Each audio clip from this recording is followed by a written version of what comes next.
Assalamualaikum warahmatullahi wabarakatuh. Hamdan wa syukran lillah, la haula wa la quwwata illa billah, amma ba'd. Tribuners yang dirahmati oleh Allah Subhanahu wa taala. Kalau kita mencari sosok, siapakah sosok yang pas untuk kita jadikan idola?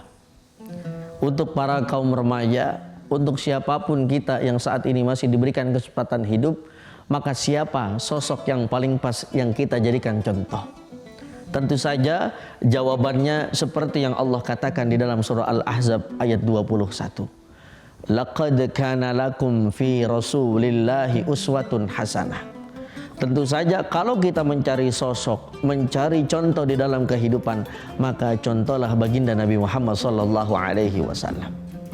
Karena Allah sudah mendesain Nabi Muhammad sebagai uswatun hasanah, contoh yang baik.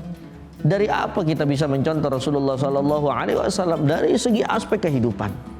Misalkan dari perkataan. Rasulullah kalamuhu hulwun. Perkataannya manis, gak pernah nyakitin orang. Makanya sejarah mencatat satu-satunya manusia yang gak pernah nyakitin manusia yang lainnya hanya baginda Nabi Muhammad sallallahu alaihi wasallam. Kalau kita nyontohnya bukan Nabi, perkataannya manis, belum tentu manis dalam dari hatinya. Boleh tanya perempuan-perempuan yang korban ghosting, ketemu sama laki-laki, bilangnya, "Neng, abang I love you." Ternyata di balik itu WhatsApp-nya udah kayak kos-kosan putri. Tapi Nabi Muhammad sallallahu alaihi wasallam perkataannya bisa menjadikan manis dan contoh. Gak pernah keluar dari mulut Rasulullah sallallahu alaihi wasallam perkataan yang mencela, perkataan yang menyakiti, perkataan yang membuat orang lain kesel.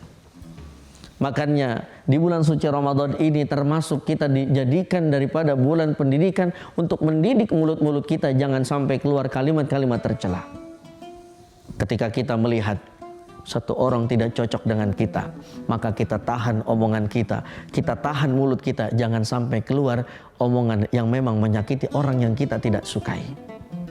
Lalu baginda Nabi Muhammad sallallahu alaihi wasallam bisa jadikan contoh dari mana? Dari tingkah laku ataupun perilakunya. Bayangkan ada kitab namanya Asy-Syama'il Muhammadiyah yang dikarang oleh Imam At-Tirmidzi. Ketika dulu sahabat Rasulullah sallallahu alaihi wasallam melihat perilaku Nabi Muhammad sallallahu alaihi wasallam, langsung semuanya jatuh cinta.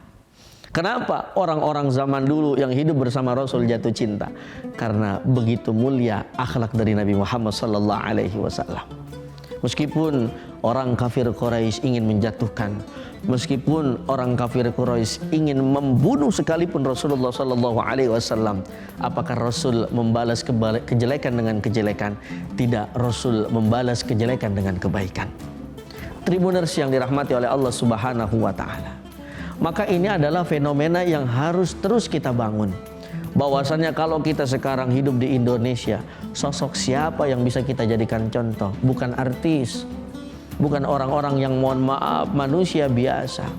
Nabi Muhammad manusia, tapi bukan sembarang manusia. Makanya dikatakan basyarun la kal basyar. Rasul manusia, tapi bukan sembarang manusia. Yang omongannya indah, perkataannya indah, tingkah lakunya indah, dan ini cocok kita jadikan sebagai role model di dalam kehidupan kita.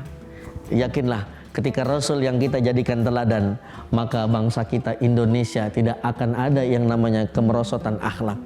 Bayangkan ketika anak-anak muda sekarang, misalkan yang dilihat, yang ditonton, yang dijadikan contoh adalah Rasulullah sallallahu alaihi wasallam, maka tidak akan ada berita seorang anak membunuh orang tuanya.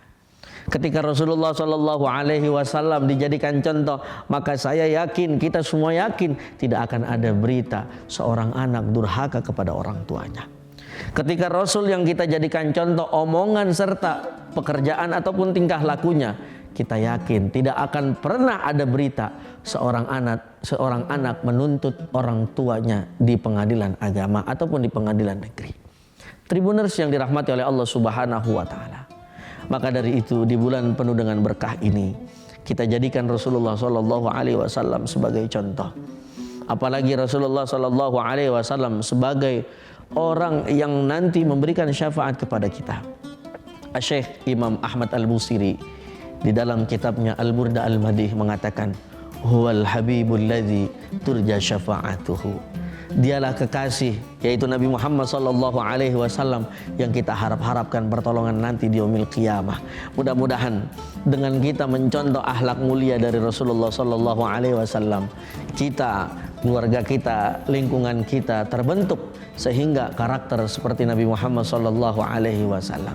Tribuners yang dirahmati oleh Allah Subhanahu wa taala. Maka dari itu ada satu akhlak Rasulullah yang luar biasa yang bisa kita jadikan contoh saat ini. Mungkin ketika saat ini kita sudah berbuat kebaikan namun dijelek-jelekan oleh orang lain, maka yang harus kita tanamkan adalah jangan balas keburukan dengan keburukan, tapi kita balas keburukan dengan kebaikan. Ketika ada orang menzalimi kita, ketika ada orang menyakiti kita, maka contohlah Rasulullah sallallahu alaihi wasallam, tidak membalas kezaliman dengan kezaliman, tidak membalas kedendaman dengan kedendaman. Mudah-mudahan kita termasuk min zumrati umat Nabi Muhammad sallallahu alaihi wasallam sehingga dapat berkumpul di surganya Allah Subhanahu wa taala dengan Rasulullah sallallahu alaihi wasallam. Amin ya rabbal alamin. Wallahul muwaffiq ila aqwamit thoriq. Wassalamualaikum warahmatullahi wabarakatuh. Download Tribun X sekarang. Menghadirkan lokal menjadi Indonesia.